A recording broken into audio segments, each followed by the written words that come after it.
Mr. Patel, during your confirmation hearing, you made several important commitments.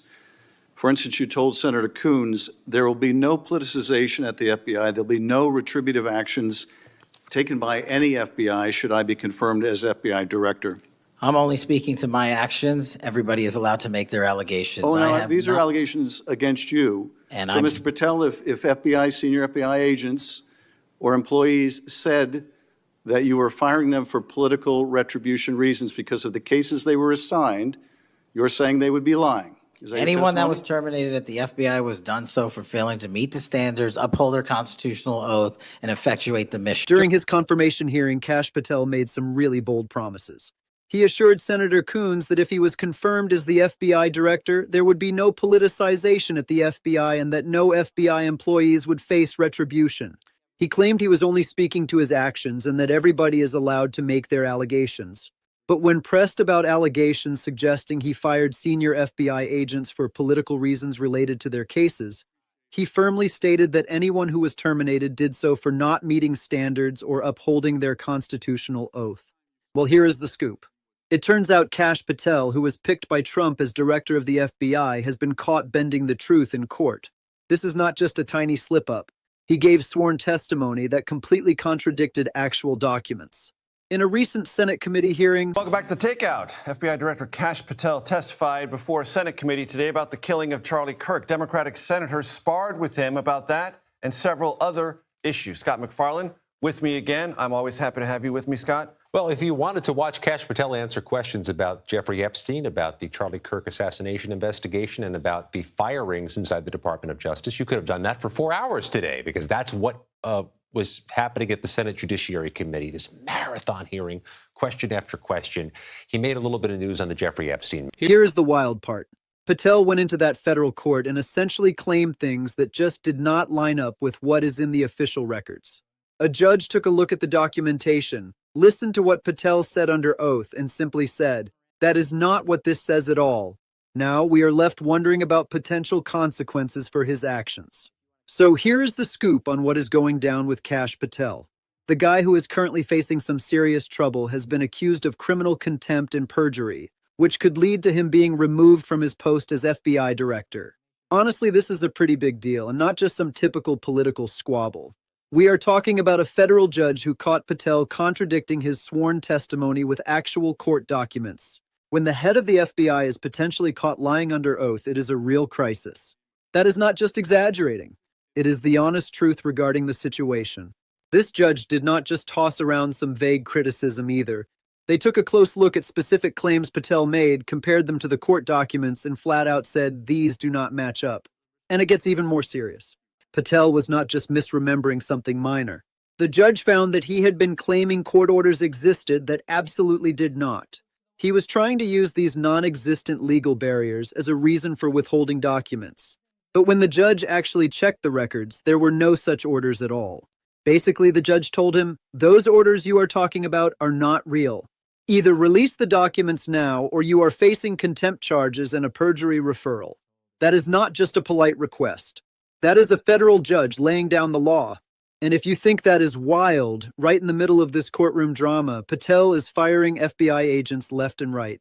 We are talking about at least 10 agents involved. We're coming back for some brand new breaking news. MS Now has just learned that FBI Director Kash Patel may be out of a job in the coming months. 3 people with knowledge of the situation say President Trump and his top aides have grown tired of Patel and the unflattering headlines he's been generating recently, including using a government jet to visit his girlfriend and enlisting a SWAT team as her security detail. And investigating classified documents related to Trump getting the boot. That is a lot for one person to do, and a lot of people see a clear pattern here. The same person who got caught in a lie about covering up documents is now removing the very people who were investigating those documents. It is too coincidental to ignore. It feels more like a calculated move. Senator Dick Durbin even called Patel out for this, accusing him of outright perjury for claiming he did not know anything about an FBI purge that was supposedly directed by Stephen Miller. And guess what? Durbin had whistleblower sources backing this accusation. So here we have a U.S. senator standing up and declaring this guy lied under oath. The evidence seems pretty strong too, with whistleblowers claiming Patel had direct communications regarding these purported purges, showing that this was not just some isolated incident. It is honestly hard to believe what Kash Patel claimed in court. He insisted he had no idea about FBI purges and argued that court orders were in place that prevented certain files from being released, particularly those linked to Epstein. He also maintained that there were broad legal rules keeping him from complying with document requests and flatly denied having any role in firing FBI staff connected to investigations into Trump. The thing is, all these statements were very specific and Patel made them under oath. When you do that, you are putting yourself in a serious spot if those claims turn out to be false. The FBI should be an independent agency. It is meant to investigate crimes and protect our country without any political interference. Yet when the director faces accusations of possibly committing perjury, firing agents who looked into the president, and using questionable legal excuses to block document releases, it starts to look less like a law enforcement agency and more like a political player. Patel's situation is not isolated either. Everything here is connected. He fires agents who investigated Trump, denies involvement in the FBI's actions while under oath, and then claims there are court orders stopping him from releasing documents. A judge then steps in, checks the facts, and finds none of it holds up. This creates a timeline that points to retaliation, cover-ups, and abuse of power. It is pretty telling. And the judge did not just give Patel a little slap on the wrist. He ordered compliance with a strict deadline for the document releases. The stakes are real too. Perjury, prosecution, and even charges for criminal contempt. We are talking about potential 5-year sentences and losing his license, all because of lies told under oath. This is not just a hypothetical situation. The judge made it clear that if Patel does not sort this out, jail time is on the line. To really grasp how Patel found himself in this legal situation, it is important to look at his claims. Again, each one was made with certainty, but has been thoroughly fact-checked and proven to be false. That is the crux of it. When you make sworn statements, you better make sure they are true, or you could be facing some serious consequences.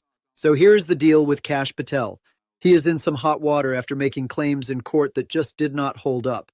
A federal judge had all the records on hand. And when he compared what Patel was saying to what was actually documented, there was a huge mismatch. Patel kept insisting that he could not release certain Epstein files because there were court orders against it.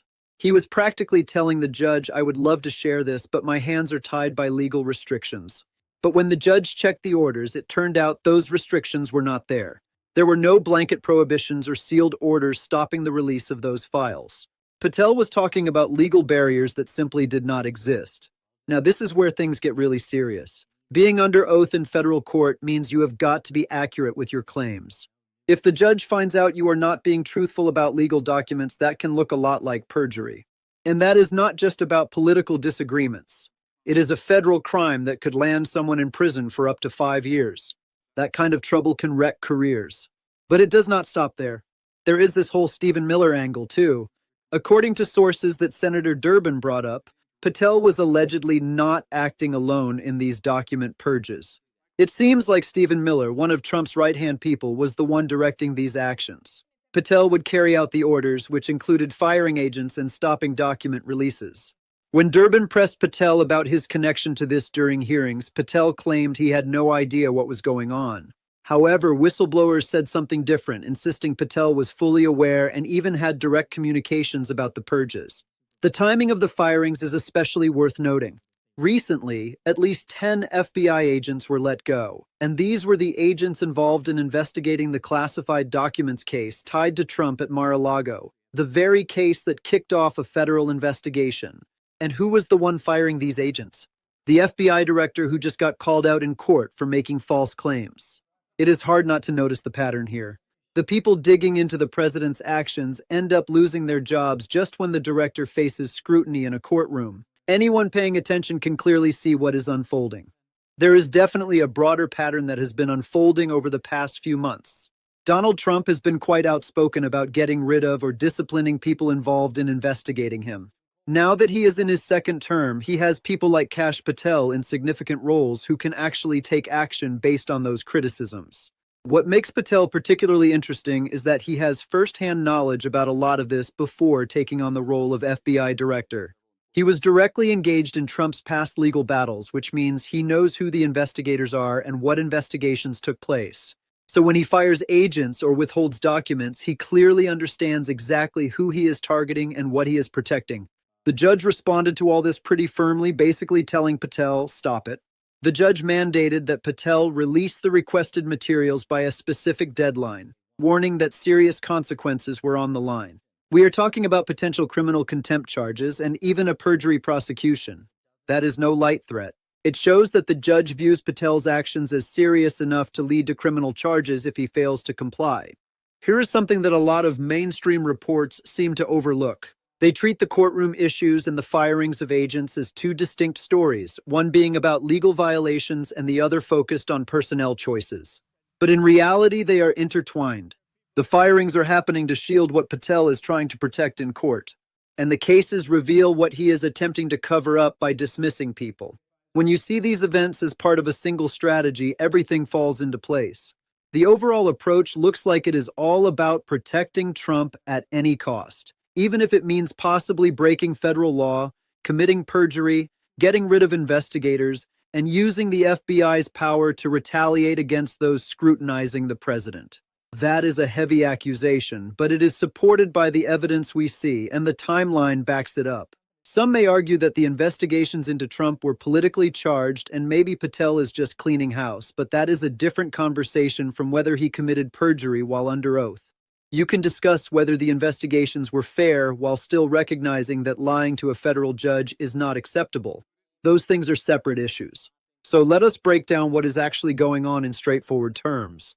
Kash Patel, as FBI director, made specific claims in court saying certain legal bans were in place. So there is this really unsettling situation with Kash Patel and his role as the FBI director. It turns out he may have either lied in court or just did not grasp the basic legal standards he was supposed to be following. Honestly, neither of those scenarios is great if you are leading a major agency like the FBI. When a federal judge steps in and suggests someone might be committing perjury, that is a big deal. This judge actually looked through the documents and compared them with what Patel said, and he found some serious inconsistencies. He even warned about referring Patel for criminal contempt and perjury. That is not just political grandstanding. It is a judge doing their job. This situation shows that the FBI director is not exactly reliable when it comes to telling the truth under oath. And that is not something to take lightly. It raises major concerns about trust.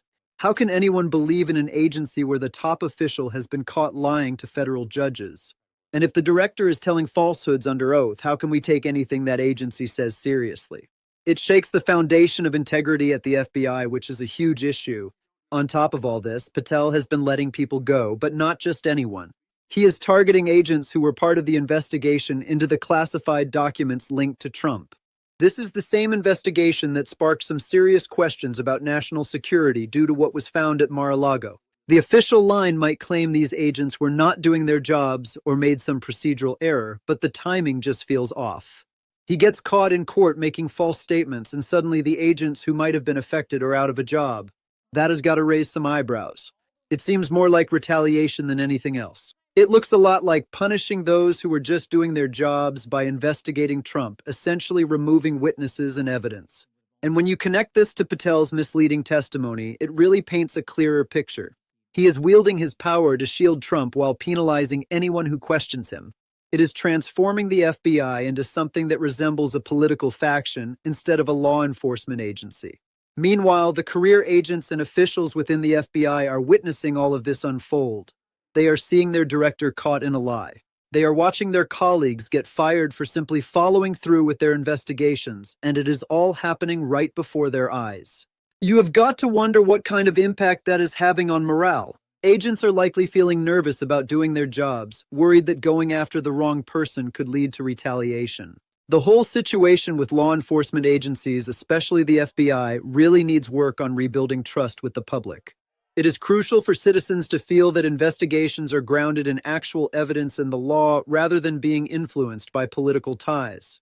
But when the FBI director is found lying under oath and dismissing investigators who looked into Trump-related cases, that trust just disappears. This is not only about Kash Patel. It impacts the whole institution. If the FBI ends up functioning as a shield for a particular individual or political party, it loses its integrity and becomes something entirely different, which poses a real threat to our country. Now, let us talk about what might be in store for Patel. The judge has made it clear that he needs to comply with document releases by a set deadline, with some pretty serious threats of criminal charges if he does not. When it comes to perjury, he could be looking at up to 5 years in prison. Criminal contempt could also mean some hefty prison time. And beyond those potential prison sentences, we are talking about losing law licenses, his federal career being over, and his reputation irreparably damaged. The question now is whether those consequences will come to pass. That all hinges on a prosecutor deciding to move forward with charges, whether Democrats in Congress decide to hold him accountable, and of course, whether public pressure mounts or Trump makes a choice to either protect Patel or turn his back on him. But the legal avenues for consequences are definitely in place, and the judge has made that abundantly clear. What makes this situation more ironic is that Patel, with his background in law and previous involvement in Trump's cases, really should have known better. The defense of not understanding the implications just does not hold up. He was well aware of the situation he was in. Now let us lay out the facts. The FBI director got caught lying to a federal judge regarding court orders that simply do not exist. He is firing agents who had the courage to investigate Trump. He is in real trouble with potential criminal charges for perjury and contempt looming over him because his testimony contradicts actual court documents and information from whistleblowers. This turmoil is impacting the upcoming midterm elections since people are starting to lose faith in law enforcement as an institution. It is also affecting agency morale. Agents are genuinely worried about retaliation for doing their jobs. Plus, it is changing the political dynamics, with Democrats starting to float the idea of impeachment and removal. All of this chaos could have been avoided if Patel had just been honest with the judge. But he chose to lie under oath, got caught in the act, and now he is facing the very real possibility of criminal prosecution. It is quite something how he turned a simple personnel decision into a case of perjury. What started off as a political situation quickly escalated into something much more serious, a criminal matter. And this is just the beginning of the saga. We are gearing up for congressional hearings, and the potential for impeachment is on the table. It seems like we are also going to witness some legal battles over document releases and the aftermath of all that. As for Kash Patel, his position is looking pretty shaky right now. There are voices calling for him to be removed right away, while others think he should just step down before any criminal charges come his way. The pressure is definitely increasing, and with it, the legal consequences seem to be creeping closer.